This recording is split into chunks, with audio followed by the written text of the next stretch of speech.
everyone. I am starting a new series here. It's very different than what you're used to seeing in the previous 3 videos and some that I was starting to record. Long story short, I was out on the trail several weeks back. My wife and I were hiking and I somehow wrecked my knee. I've always had knee problems, and this is the worst I've ever really messed my knee up, and it's taken me out of commission for about 3 weeks. Finally, the stubbornness got out of me when I woke up and I could not move my knee without screaming that I needed to go to the doctor, and he's got me on some meds and it's already starting to help, and I'm just taking my time off because the leaves are supposed to be absolutely beautiful in the Blue Ridge Parkway at the beginning of October, and my wife and I have plans to go up there for a weekend, and I want to be healthy at that point in time so I can hike and get those beautiful colors from the Blue Ridge. But I've been in torment because I'm a photographer, and it's been such beautiful days. The weather has dropped. I'm in a sweatshirt today. The weather's dropped. It's been kind of rainy and dreary, which is kind of my weather, my time of year, fall.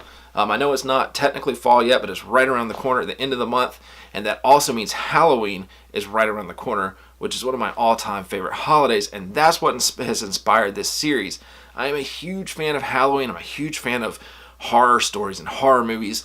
And so what I wanted to do is do a nightmare series. I'm going to be doing these pictures that are moody and creepy and just nightmarish, not so blatant gory horror. I don't want that. I want something that tells a story. I want when you see this series of pictures, you can kind of go through and it just tell a story that kind of sends the hairs on the back of your neck standing up. I've never really done photo stories before because I do landscapes and I do nature, and so it's kind of hard to do that. So it's going to be fun to do that. And then on top of that, I'm only going to be using my 50mm lens, which is a lens that I'm just now getting used to, even though I've had it for several months now. Usually I use the big ultra wide angle, which is what I'm actually recording with right now, or the 200mm for which is actually kind of good for macro. It's not a macro lens, but you can actually do pretty decent macro with that, but you can also get really good wildlife with it. In my neck of the woods, I don't have to be that far away from them. I don't have anything dangerous around here that I can't really be right on top of when I'm getting an image. So the 50mm lens offers a unique challenge for me. Is one I'm not used to. It does have a slight learning curve compared to the other 2 that I was just talking about, but it does allow for a much more intimate feel in an image, which is going to bring out some of that super creepiness in the images I plan on getting. Now, I've already taken one, and I was going to show you the setup of how I set that image up, but thanks to Peter McKinnon's video that he just released today about the mystery and how sometimes mystery is more important than showing how things are done, I'm just going to leave that a mystery. What I am going to do is show you the image, and I'm going to show you how I tweaked it in Lightroom to kind of bring out that nightmarish look to it. So let's head over to the computer and I'll walk you through step by step on how I edited that. Alright everyone, so here is the first entry into the Nightmare Collection Images series that I'm going to be doing. Again, I'm not going to be showing you how I set this up because I don't want to lose that mystery. Just know that it was pretty simple. Maybe later down the road I'll show you something kind of similar, but I want to keep the mystery behind this image, otherwise it loses some of its fear, right? So let me show you where it came from, right out of the camera looking like. Right there, very orange. The only lights that I used were candles, which are going to give that orange kind of yellow temperature to it. And this is kind of cool. It kind of has that classic horror look, that kind of sepia look. Maybe Vincent Price will be sitting around a table, but because I'm doing a nightmare collection, I want something creepy. I want something spine-tingling. And for me, the kind of cool blue, black, high contrast image is what really just like digs into your brain. At least it is for me. And so that's what we're going to be going for. Again, right out of the camera and where we're going to be working towards in this video. So let's go ahead and get started. Let me reset the settings here in Lightroom. Back to the orange. And the first thing I do with all my images is come into the lens correction panel and remove chromatic aberration. I'm not going to enable profile correction. It's going to remove some of that natural vignette that the lens does, and I don't want to do that, so we're not going to mess with that. That's all I'm doing for the lens correction. And now we're going to jump up into the basics panel. Clearly this is quite warm, so I need to cool it down. In fact, I'm going to bring it all the way down. As cool as I can make it, I'm bringing it all the way down on the temperature scale. Now we're going to expose it just as, really quick before I jump talking about exposure. One of the things to kind of keep that mystery, kind of keep that fear involved here, is to keep the background dark. You really want the emphasis on the skull and kind of the candles around it. You don't want to, like if I brought up the exposure really far, you see all this and you lose a lot of the fear factor and the creepiness factor. So you want a lot of mystery around the skull. Who does it belong to? Why is it staring at me? Why am I staring at this? Is someone coming back? What's going on? That's where the suspense builds in the image. So you don't want to expose it too much, but I do need to expose some of this on the face. This area right here is the central, what we're going to be looking at.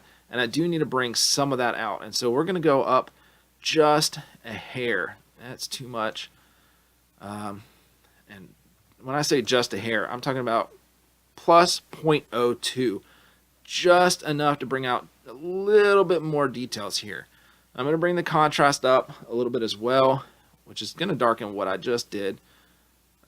Plus 24. So you still kind of darkened a little bit, but the exposure did bring up the center area. Highlights, I do want to bring out some of the highlights in the forehead, here around the teeth and the bottom of the chin. So I'm going to bring the highlights up a little bit to plus 17. Not much more than that.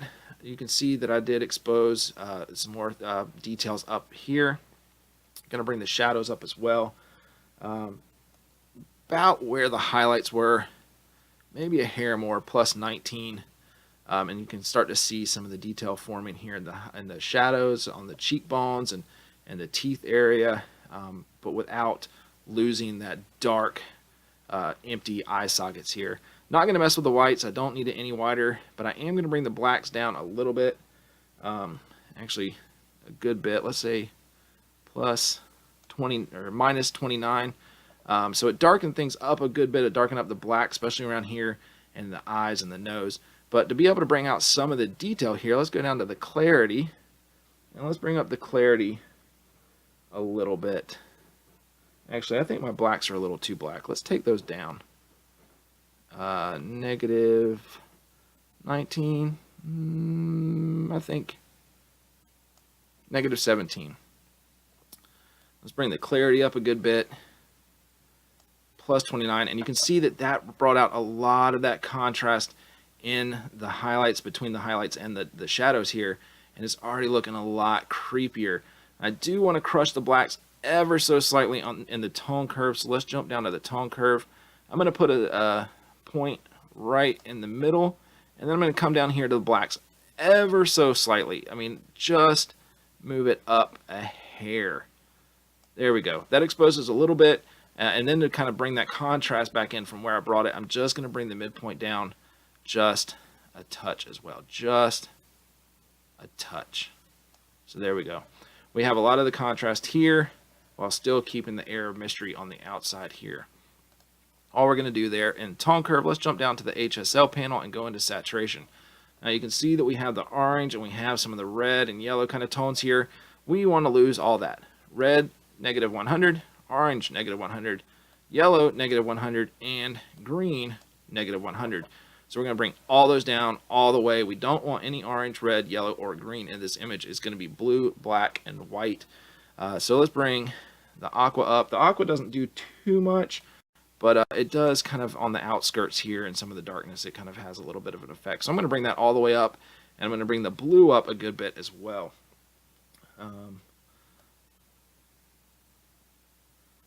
Plus 6.2, and you can see a lot of the blue forming here around the candles and around the darker areas of the cheekbone. We're going to bring the purple down a little bit too, because there is some purple tone. If I bring it all the way up, you can see. Same with the magenta. You can see where the magenta is. We're going to bring that down ever so slightly. I don't want to lose that completely, because that will kind of aid to some of the shadows here. And if I bring it down all the way, you can kind of see it just kind of turns everything just kind of a sickly yellow. I don't know. It just doesn't look good. But we're just going to bring it down just a little bit. Purple down, minus 29, and magenta pretty close to that. Nope, little less. There we go, minus 27.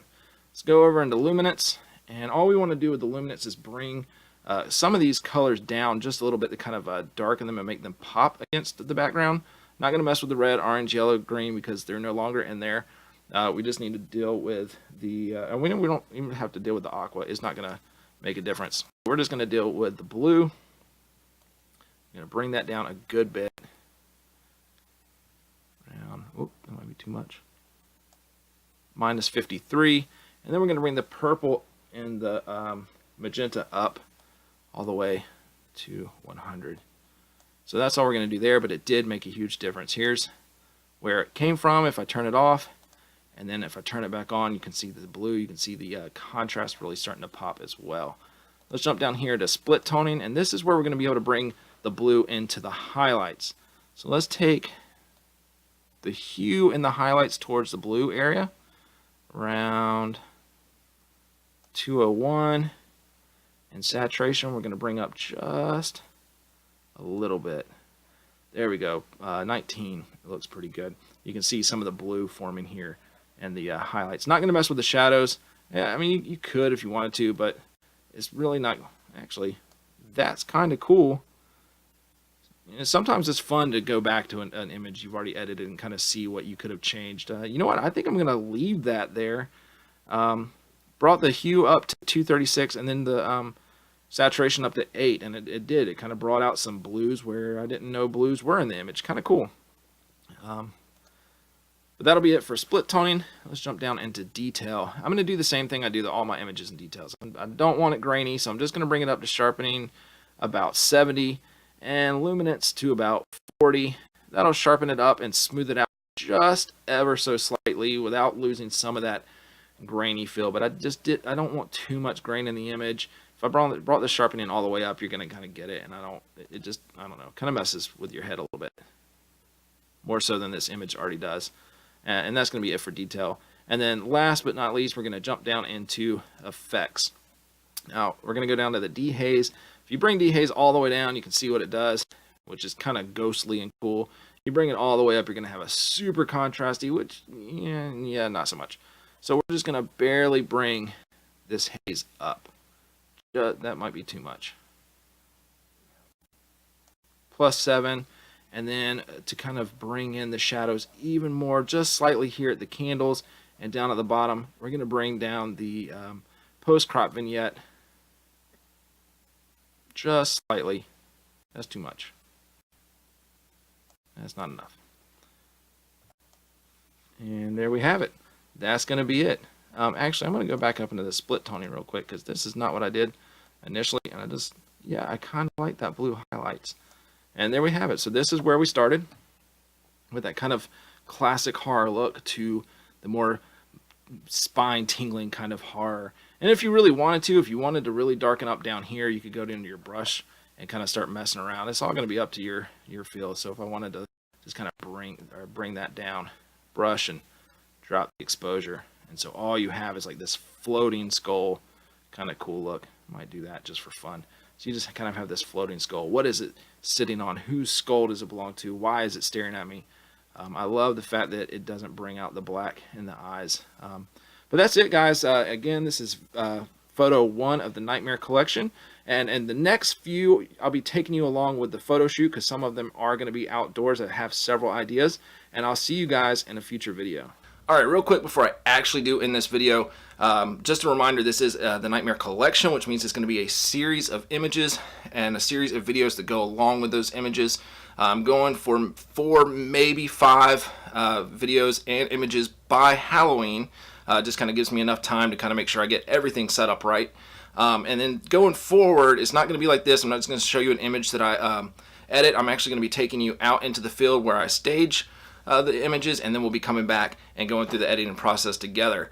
If you like the images you see, every time I upload a video, that image will become available for purchase at crossedaxphotography.com. I'll put the link for that right down below. Just go to the store and it'll be the Nightmare collection tab you can click on. All my other images are there as well, and you can buy them all in a variety of mediums from paper to canvas to metal and so on and so forth. But if you really like this series and you want to follow along, make sure you hit the thumbs up down below. That's going to boost this video up so people can find it and search. Subscribe to the channel, and really importantly, make sure you click on that bell next to the channel name, because that's going to allow YouTube to send you notifications when I upload the next videos in this series. And please feel free to share these videos with people that you think might enjoy them. And with that being said, now I will see you guys in a future video.